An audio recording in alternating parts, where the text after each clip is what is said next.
హనుమ, నీ ఒక్కడి గుండెలో కట్టివేసి ఉంచటానికి శ్రీరాముడు అంతటి సులభుడా? ఆయన భక్త సులభుడు. సందేహమైతే చూడండి.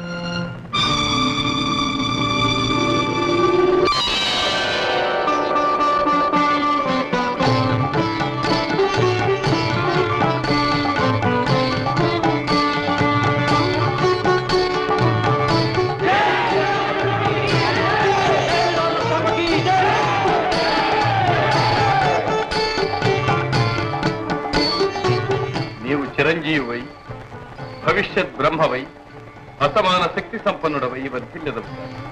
హనుమ, నీ నీడ చేరిన వారు రామానుగ్రహ పాత్రులు, సకల సౌఖ్యములతో విలసిల్లుదురుగా. కృతార్థుడను తల్లి, ధన్యోస్మి. రామయ్య తండ్రి, ధన్యోస్మి. జయతు జయతు శ్రీ